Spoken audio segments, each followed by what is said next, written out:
So Daredevil Born Again Season 2 just finished up, and I actually liked it if I'm being honest.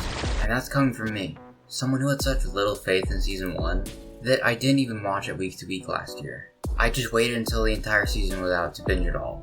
And for the entirety of Season 1, I just did not care about spoilers, because I simply did not trust the mouse with the character who I see as my favorite superhero.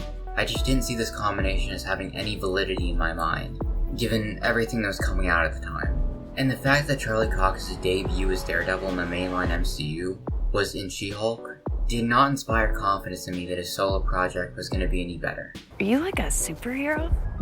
I'm Daredevil. Here we go. Yeah, the red suit that Matt wears during the 5 years after the Thanos snap in the Echo show looks sick as hell. But come on bro, they are pumping out straight unwatchable trash at the time. One of the reasons I liked Thunderbolts was precisely because Marvel was seemingly incapable of producing a good project, and they finally did it right for the first time in years. So when the new Daredevil show came out around the same time as all that other shit, I was not very optimistic. And as it turns out, my pessimism was not misplaced, because they fumbled Season 1 so unbelievably hard. They had one job: make it good. That's all we wanted. Back in the day, we had to beg these greedy pricks to give us our art house Marvel show back, that they basically resented the very existence of. We all posted #SaveDaredevil because we loved what we had, and wanted to see a proper continuation. Are you listening to me? I look into your eyes and I can't tell whether you're getting anything I'm saying. We were practically shouting "Bring back Daredevil" from the fucking rooftops. I was a part of the movement that was on board with running this shit back. But that was before Marvel destroyed their reputation along with any excitement I had for phases 4, 5, and 6. I really wanted them to adapt primarily from Mark Waid's Daredevil comic run, because it had a lighter tone that the Season 3 finale promised, while still having the darker undertones we might expect. But we got the show back, and I hated Born Again so much that I rewatched Season 2 of the Netflix show, and it made me realize that I may have judged you too harshly, you beautiful mess of a season. But then something happened.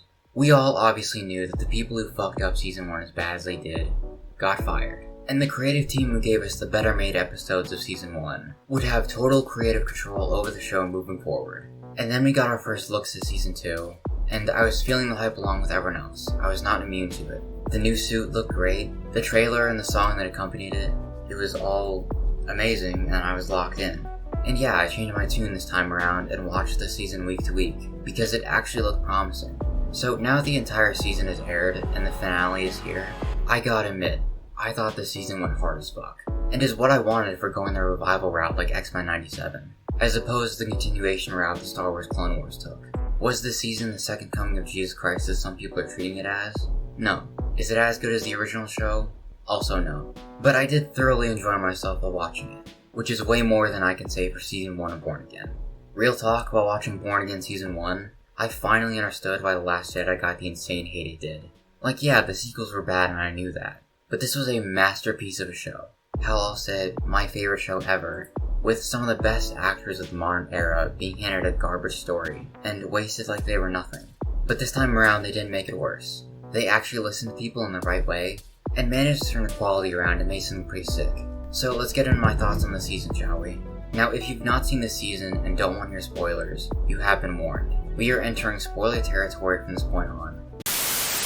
This is not going to be a beat for beat, we're just going to go over the stuff I liked first. Then we'll get into my criticisms afterwards. First thing I just need to get out of the way, because it's the most striking visual of the season.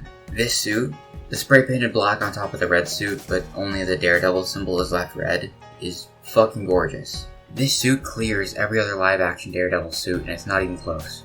Now, Daredevil has had a lot of suits throughout the years, but this is the best one hands down.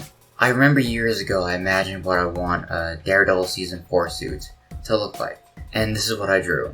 It's a red version of his ninja outfit with the horns added, and the black plating instead of the robes. I obviously knew a black version of his devil suit existed in the comics, but having the black be paint instead of the base color, so when it gets battle damage it looks like this.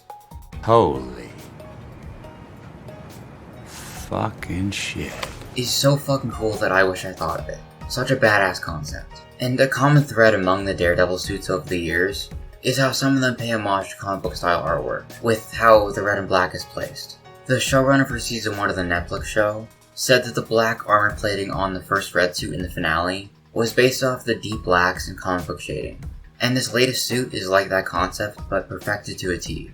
And as an artist myself, I just really appreciate stuff like this. So, good job, seriously. When Daredevil originally got cancelled, one of the things that stopped people from seeing Season 3 as the official ending was the tease of Bullseye's return at the end of the show. While yes, a fan favorite and one of the best written and acted characters in TV history, in that season he was basically just an FBI agent who went off the rails, while him and Fisk did their best to recreate this dynamic. And he never actually gets the moniker of Bullseye and never gets his own suit. He's just a guy who impersonated Daredevil. He was an incredible character, but he wasn't Bullseye just yet. So the fans were rightfully yearning for the comeback of what was easily the best new character of Season 3. And after a relatively small role in Season 1, the new showrunners definitely fucking delivered this time around. I don't think his character was handled perfectly, but I would have to be a fool not to see how this dude stole the show this season. And while he's not in it as much as I hoped he would be, he is one of the best parts of the show. As someone who really loved Dex in Season 3, I'm just so glad they didn't butcher his character. If you need a reason to watch this show, do it for Bullseye. I promise you, you won't regret it. The fight scenes with Dex specifically are always the highlight of these episodes.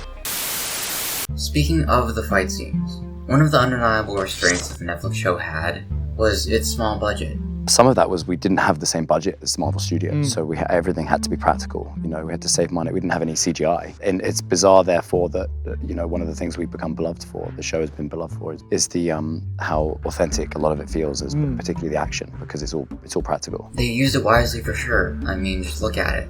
But it's very obvious that this is why Matt really only has his Billyclub for the Season 2 finale and Defenders.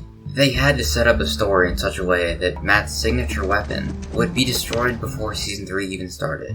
Literally any other time that Matt has a weapon, it's just metal batons or wooden sticks. But they have that Disney money now, and the mouse is fucking loaded, so there's no excuse this time around. Alright now, get out there and make me some goddamn money! They can afford the CGI for the Billyclub to be used every time Matt is Daredevil, and it's just so peak. The way the fight so seamlessly incorporates Billyclub is so satisfying. We of course know that it's not a real weapon that can be used in real life, but it's pulled off so well that it really does feel like the cable is real. Yeah, he's not using it for basically everything like he does in the books, but it's pretty close. I would have liked more swing shots like we did in the Season 2 finale, or maybe something like this again. So cool. I mean, it's kinda cool. But of what we did get with the Billyclub, I am very pleased with. Okay, I have a bit of an update from when I wrote and recorded this segment of the review.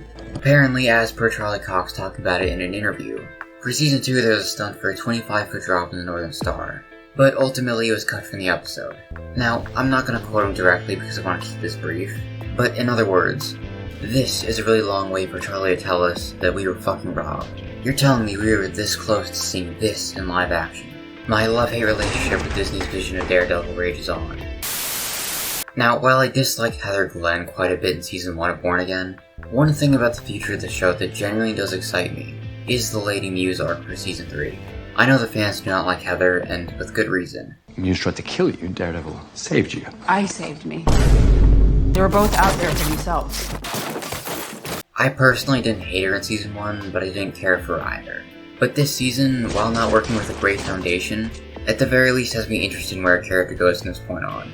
Her getting haunted by Muse, and slowly corrupted by Fisk in his cabinet, acting as a metaphorical devil on her shoulder, has been an intriguing subplot so far. And if I'm being honest, this arc and the possibility of seeing Matt's I'm Not Daredevil Christmas sweater in live action is really the only thing stopping me from skipping Season 3. She was a terribly written love interest for Matt, but she might do quite well as a villain or an anti-hero. Okay, so I don't have enough time to go over everything I disliked about the season, because I have way too much to say in that regard to just leave it to a few minutes on this video. But I think my biggest criticism with the season as a whole is just the lack of a general foundation and structure. Like, while there have been a ton of great moments that have come from the season, it's hard to ignore the fact that this really isn't what it could have been in a lot of ways, seemingly because of a lack of a proper plan for the show and these characters. And I guess I'll just go down the list of what bothered me. First of all, I think killing off Vanessa was a stupid decision, when I think she should have been the villain of the series while Fisk stayed in prison, honoring the finality of Matt decisively defeating Kingpin at the end of Season 3. But assuming they were going to go down the route of bringing back Kingpin after all that happened, it's a shame they didn't really go all the way with it. Kingpin's first appearance being in the Hawkeye show really did give off a vibe that they were building to a Defender Season 2 with Kingpin as the main antagonist. Well, that's the guy I've been worried about this whole time. Kingpin. Hell, in the season, Kate's uncle is targeted by Kingpin as one of his political enemies. But Kate and Clint are nowhere to be seen. I guess they just got bored of fighting Kingpin since it's not their show. And I guess this bum is where he always is. Because along with everything else in the post-Endgame MCU, the story for Fisk wasn't planned out. So we just have a good standalone season instead of something more interconnected and thought out. Like, what the hell was the purpose of this guy's inclusion? All he does is make Fisk's presence less of a threat, when for seemingly no reason at all, he has power over Fisk, the one guy who has always been untouchable. I heard people saying this was Norman Osborn, and really, that was the only way this was ever going to work, because what we got just makes Kingpin seem like less of a threat. Back in Season 1, people would rather die than give up his name. I gave up his name. You don't do that, not to him. He'll find me and make an example so that no one ever does what I just did.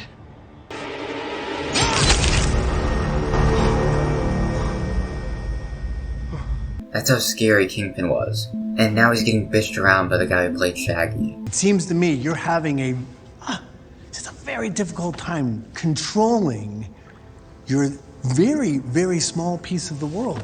I don't respond well to threats. I was really hoping for more interactions between Dex and Fisk, when their hatred for each other is what drove so much of the narrative in Season 3. And overall, I think Dex's redemption arc felt rushed and like it happened way too soon. I'm not against it happening outright, but not seeing more of him be an unapologetic villain was a missed opportunity. And overall, while I tried to like the finale episode, in too many ways it didn't deliver in the ways that I hoped. And I'm not talking about the identity reveal, that doesn't bother me. For obvious reasons, I need this to happen in Season 3.